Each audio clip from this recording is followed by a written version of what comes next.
역사학자 유발 하라리가 이런 말을 했어요. 오늘날 모든 리더가 AI에 대해 딱 한 가지, 정말 중요한 질문에 답해야 한다고요. 근데 이 질문이 얼마나 무거운지 제대로 알려면 먼저 우리가 AI를 보는 관점부터 완전히 바꿔야 해요. 왜냐하면 AI는 우리가 지금껏 알던 그런 도구가 아니거든요. 파라리가 AI를 뭐라고 표현했냐면요. 샐러드를 썰지, 살인을 저지를지 스스로 결정할 수 있는 칼이라고 했어요. 와, 정말 섬뜩하면서도 핵심을 딱 찌르는 비유 아닌가요? 이건 우리가 그냥 쓰다가 내려놓으면 끝나는 물건이 아니라는 거죠. 스스로 판단하고 행동하는 존재라는 뜻입니다. 자, 바로 이 지점이 첫 번째 핵심입니다. AI를 더 이상 망치나 펜 같은 도구로 보면 안 된다는 거죠. AI는 완전히 새로운 종, 새로운 존재, 바로 에이전트입니다. 차이가 뭐냐고요? 아주 명확해요. 생각해보세요. 망치는 우리가 손에 쥐고 내려쳐야만 못을 박잖아요? 완전히 수동적이죠. 하지만 에이전트는 달라요. 혼자서 학습하고 변화하고 때로는 우리를 깜짝 놀라게 하는 결정을 내리기도 하고요. 심지어 예상치 못한 창의성까지 보여줍니다. 하라리는 AI가 가진 가장 중요한 특징 세 가지를 딱 짚어주는데요.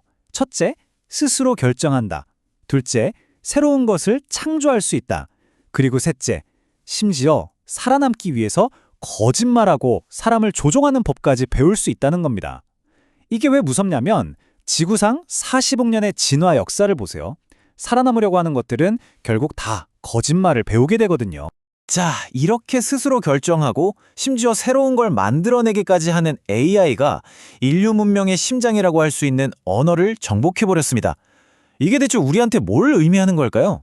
우리는 오랫동안 스스로를 생각하는 존재라고 부르면서 이 지구의 주인이 됐잖아요. 그런데 만약에 우리만 생각하는 게 아니라면요. 이제 기계가 우리의 가장 큰 자부심에 떡하니 도전장을 내민 거예요. 이 엄청난 질문에 답하기 위해서 하라리는 생각이라는 걸 아주 단순하게 기능적으로 정의 내려요. 뭐 복잡한 철학 다 걷어내고 보면 생각이라는 건 결국 단어와 기호들을 논리적인 순서에 맞게 잘 배열해서 문장과 주장을 만들어내는 과정이라는 거죠. 이거 어디서 많이 들어보지 않았나요? 맞아요. 바로 지금 AI가 제일 잘하는 일이잖아요. 여러분, 데카르트 아시죠? 나는 생각한다, 고로 존재한다. 인류 지성사의 가장 유명한 문장이잖아요. 이걸 AI한테 한번 적용해보면 어떨까요? 만약 생각이라는 게 그냥 단어를 배열하는 능력이라면 AI는 이미 우리보다 훨씬 더 잘 생각하고 있는 셈이에요. 그렇다면 이제 질문은 이거죠. AI는 생각한다? 고로 AI는? 이 빈칸에 대체 뭐가 들어가야 할까요? 이 빈칸에 들어갈 수 있는 것들이요. 정말 어마어마합니다. 법, 역사책, 심지어 성경이나 불경 같은 종교 경전까지요. 언어로 만들어진 인간 문화의 모든 영역이 AI의 손아귀에 들어갈 수 있다는 뜻입니다. 예를 들어볼까요?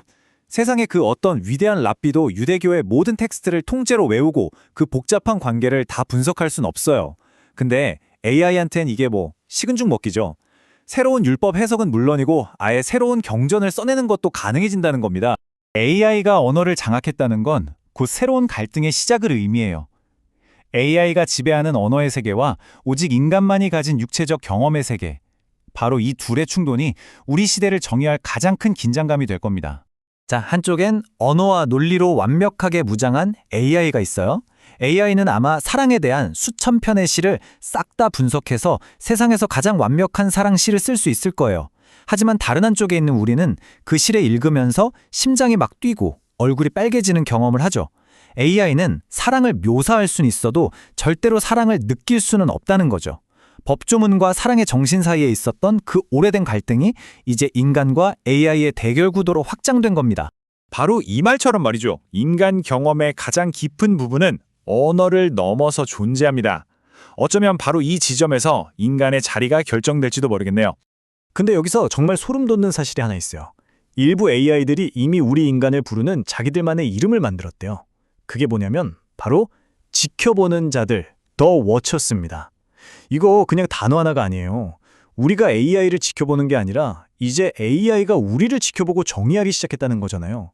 권력 관계가 완전히 뒤집히고 있다는 가장 오싹한 신호일 수 있습니다.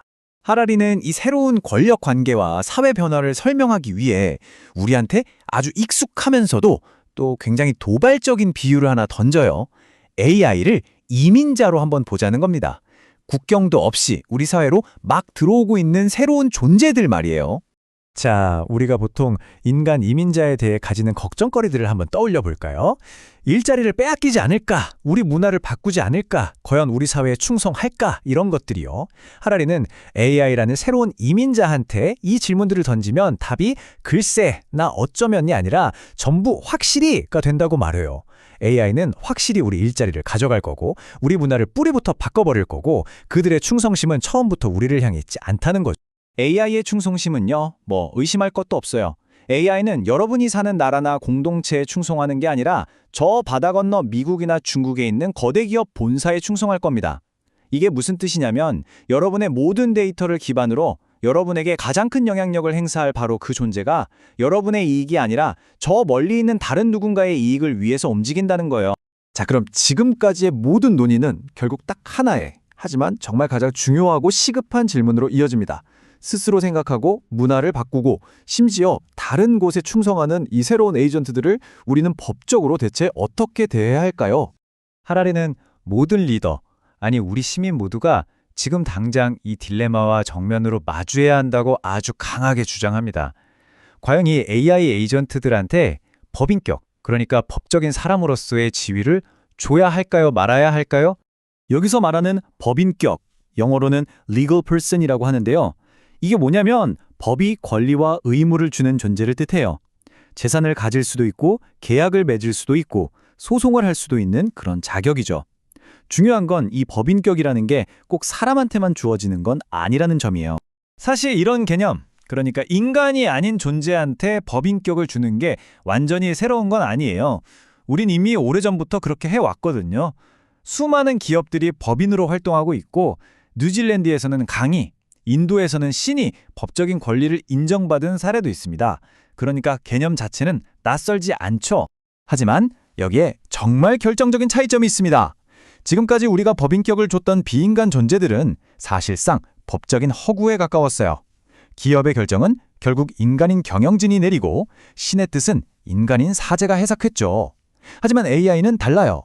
인간의 도움 없이 그냥 자기 혼자서 판단하고 결정해서 은행 계좌를 열고 재산을 사고 팔고 심지어 소송을 걸 수도 있는 최초의 비인간 법인격 후보라는 거죠.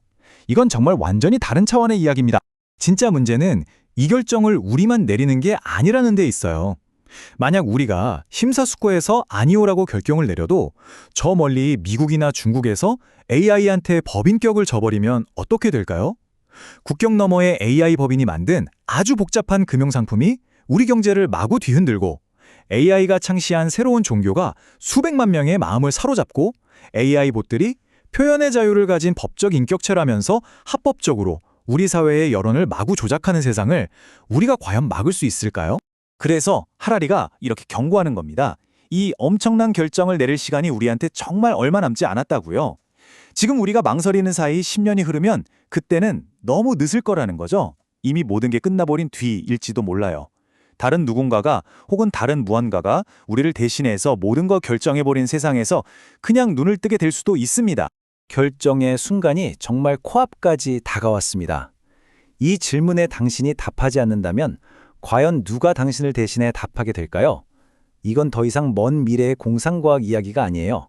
바로 지금 우리 모두에게 던져진 숙제입니다.